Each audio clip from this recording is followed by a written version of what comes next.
The Seattle Seahawks season's collapsing before our eyes, but it brings me to the point of who is the next big piece for the Seahawks and who are they going to be taking in the NFL draft. And before I get there and you comment to say, why did I say that the Seahawks season's collapsing? Well, they're at 7-7, and I know we still have a chance to make the playoffs, but Tyler Lockett has a broken hand. Kenneth Walker has injury problems. Jordan Brooks has injury problems.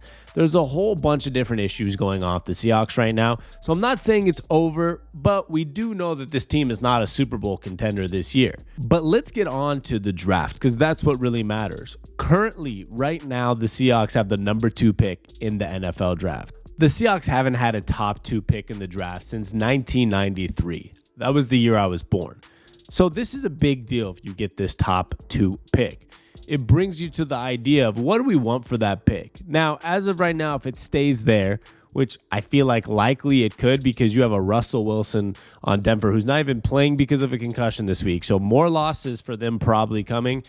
Obviously, the Houston Texans are getting the number 1 pick, and I'd be pretty shocked if they do not take a quarterback. I mean, at the end of the day, how could that team not take a quarterback? So this is likely going to be a 2 or 3 pick, but we haven't had a number 2 pick since 1993, and you haven't had a number 3 pick since 1997. So it's been a long time since the Seahawks have drafted this high. And my first initial thought is they're not taking a quarterback, right? I don't think the Seahawks are going to go ahead and use a 2nd or 3rd pick on a Bryce Young or a CJ Stroud type of player.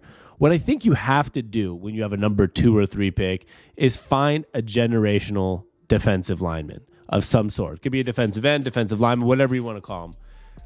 That's what you have to do with that pick. You don't get these picks often, and you don't have a chance to get somebody that's that good on the defensive line very often. And I say that because after watching this last week, you watch a guy like Nick Bosa just absolutely dominate the Seahawks. And by dominate, I mean dominate. Like, okay, Charles Cross pancaked him once, and it was a pretty cool thing to see. But he dominates. I mean, like, the team can't figure out what to do when this guy's around. Quickly, before we get into the rest of the video, please like, subscribe, share with a friend. Any engagement really means a lot to me. It helps my videos go well, and it helps me do this every single day. I love all the support I'm getting from you guys, and let's keep this rocking. Peace. So as a Seahawks fan, I'm dying for them to have somebody like this. You know, there's not many opportunities to get a Joey or a Nick Bosa. There's not many opportunities to get a Myles Garrett, a Aaron Donald, all these type of players, a J.J. Watt, whatever the player is. So when there's a spot in the draft for you to potentially get that, I just find it really hard to believe that a team like the Seahawks with Pete Carroll and John Schneider aren't going to just be licking their chops at that idea of, hey, man, what about one of these defensive guys? And I want to break down those 2 guys, and I think you know who they are. It's Jalen Carter out of Georgia and Will Anderson out of Alabama. I'm personally more on the Will Anderson train, which I'll get to in a second. There are some like accolades and different things about him that is just unbelievable. But Jalen Carter, a 92.7 PFF grade this season, which led all Power 5 defenders. So that's 1 plus on the Jalen Carter side. He plays for this just dominating Georgia team, a team that I just feel like can't be beat. We'll find out in the playoffs. But this guy is projected to be a top 5 pick by everybody that talks about drafting. Now, the other day, this is an issue. I'll consider it an issue, but you can take a bit what you want. Actually, I wouldn't even say it's an issue. His team backed him up. But Todd McShay of ESPN said there's some character issues of Jalen Carter that may end up affecting his draft stock. He's projected to be a top 5 pick, and that doesn't help when you have that. But his teammates came out and defended him, during just whatever, social media, different things. So it sounds like the team doesn't think he has character issues. But wherever that's coming from, in my humble opinion, Todd McShay, he's a longtime reporter for ESPN. This dude's not just making it up. I mean, you could say he's stretching the truth. You could say he's getting bad information, but he's not making that up. He's not just coming out and saying, Jalen Carter has character issues just for no reason, which means somebody told him. And that's probably somebody internally. Now, that could be a coach that just doesn't like him. That could be a teammate that just doesn't like him and is trying to expose him. It could be maybe even a team of another team on SEC. It could be Will Anderson of Alabama trying to up his draft stock and drop Jalen Carter's. You know what I mean. But somebody said it, which somewhat brings concern. Now, I'm not going to be actually concerned about it because who knows how legit that is.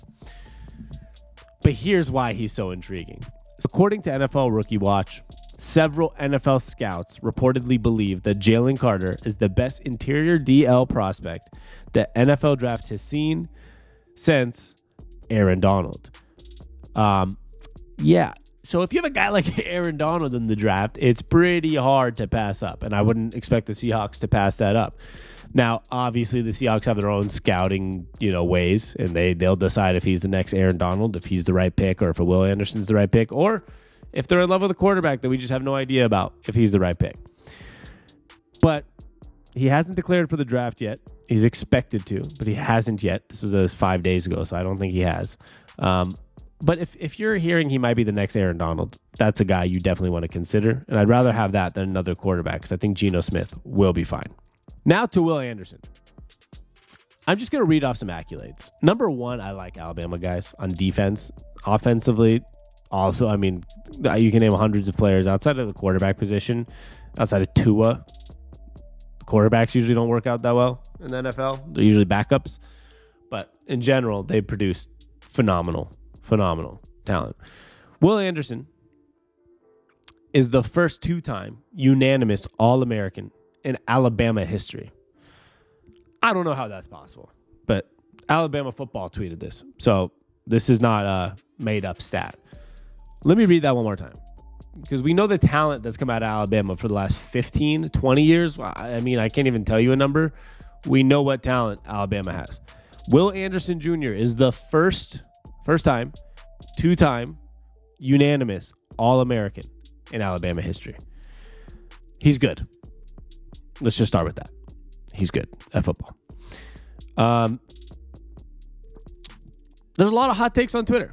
Some people believe Will Anderson's going to go down as the best and most decorated defensive player in the Nick Saban era in Alabama. And here's the reason why. He was there since 2020.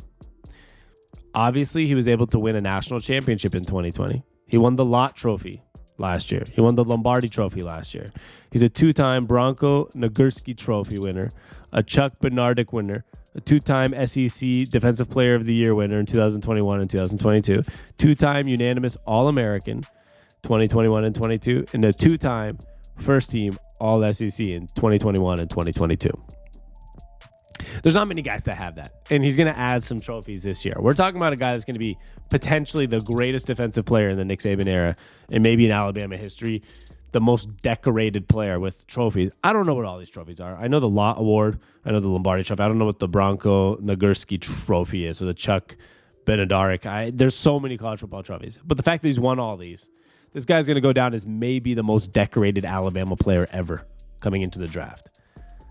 That's a guy you want on the Seahawks. And if you can play for Nick Saban and understand his systems and be a team player in there and make Nick Saban happy, oh boy, with Pete Carroll, you're going to have a blast and you're going to love being in Seattle. So Will Anderson or Jalen Carter? I'd like to know in the comments what you guys are thinking, because for me, I think that's the move. I can't sit here and say a quarterback's necessary when Geno Smith's playing good enough. If you can keep Geno, and hear me out, I said this in one of my last videos. I'll try to throw it up here, and then one of the cards up here. If Geno plays bad, not bad, but if he's playing like he's playing now, a little bit down to earth. He's not playing bad, but down to earth. There's also a win-win probability there, because we might not have to pay him $30 million a year. You might be able to pay Geno Smith like the 15th best quarterback in the NFL, a $12 to $15 million contract for 2 years.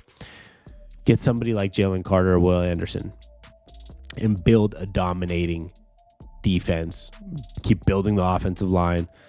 Keep building everything. You already have two great wide receivers. You might be able to get a third guy, later in the draft.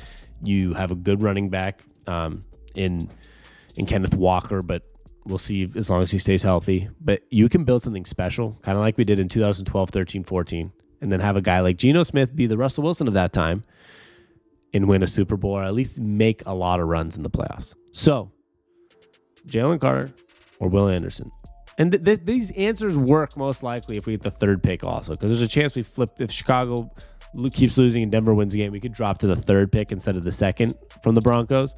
But that would still probably mean one of these guys is available, if not both. It just depends on what teams they are, if they want a quarterback. Texans are drafting a quarterback. The Bears, probably not, but we'll find out.